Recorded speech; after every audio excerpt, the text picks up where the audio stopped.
Hello, my name is Andrea Solis Rubi, and in this video, I'm going to talk about two of the readings that we have checked in this course. So, the first one is called The Swimmer by John Cheever, and the principal character of this story, Neddy Murrell, is a kind of mysterious person with a confused life, and he's also described as a man with a single purpose during the entire reading to achieve his goal of swim in every pool of the neighborhood. With that description, you can imagine that he has a good quality of life, he has a good family, and a comfortable house, right? But as soon as you continue reading, you can guess that there is a weird situation here.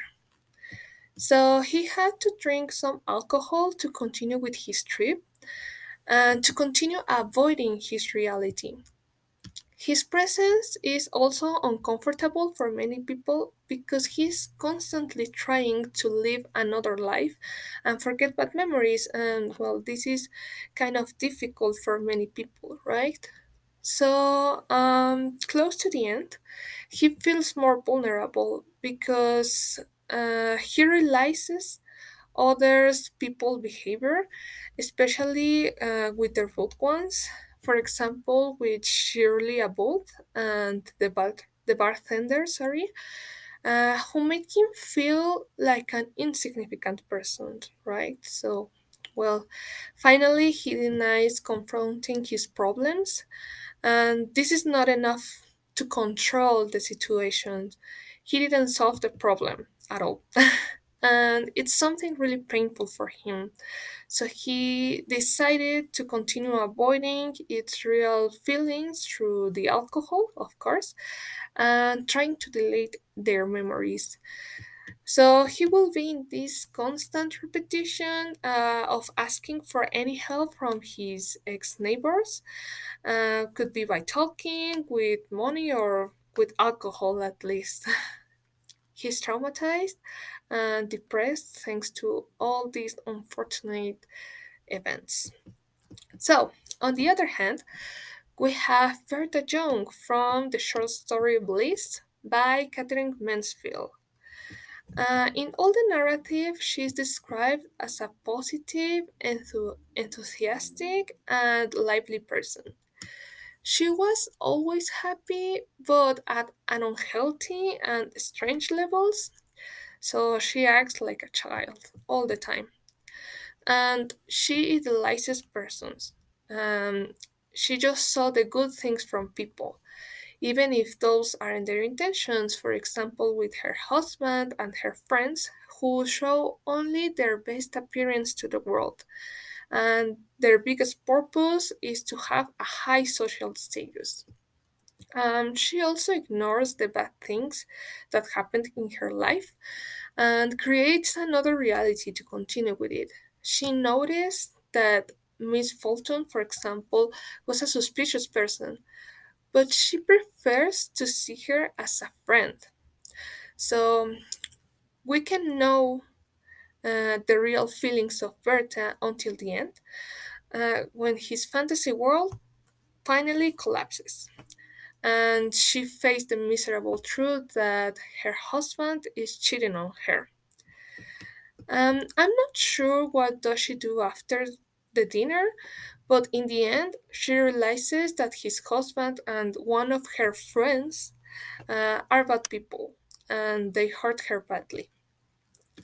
So we can say that, of course, it's not a happy ending. She solves a little part of her conflict, her personal conflict about notice real life. Um, but we don't know what she did next, right? Did she talk with her husband about it? Did they divorce after an argument? Did she decide to commit suicide after their divorce? We don't know. But the most important thing is that she had to see the truth, right? So now I'm going to compare these characters, and well, probably you have noticed some of the similarities while I was speaking of them, but let me explain it. Both characters live in a fantasy world. They create a fake life, they imagine things to protect themselves from reality. The first one, Needy, because he wants to avoid the bad things he had lived, like the possible death of his children and that he loses everything, all his economical possessions, that probably for many people could be something banal or that doesn't deserve enough attention, but in his case was part of his daily environment. All his neighbors think about it. And well, so it's comprehensible that was part of his priorities, right? So, in conclusion, he does this thing about create another reality, like live in the past, to protect himself from those horrible memories and to avoid facing the problem and continue living, like, for example, in another place, another life, doing other things, and trying to move forward. But, well, with Berta happens almost the same situation. We can say that it is very likely that she has lived problematic situations because, well, that's life, right? But probably they weren't really bad for her. Like they were bearable situations, so it wasn't enough for her to stop living in a fairy tale. She does that about the reality, avoiding reality, to continue living her superficial lifestyle, a lifestyle where everything is based on appearances, and that is one of the other similarities with the swimmer. She always tries to look on the bright side of every situation and avoid the uncomfortable ones to keep safe from negative emotions. So ultimately, the only difference between these two characters is the time where they are living these circumstances. In the swimmer is to keep away from past situations, and in bliss is to try to bear with her actual existence. Okay, so well, last but not least, my opinion about these stories. Well, I enjoyed the readings because of their unexpected plot twist. The more I read, the more I wanted to know about these characters. So I think also these are perfect examples to answer one of the questions that we did in one of the classes. That is it better to live in a fantasy and avoid pain? Live in an imaginary world where everything is good and positive and ignoring the bad things.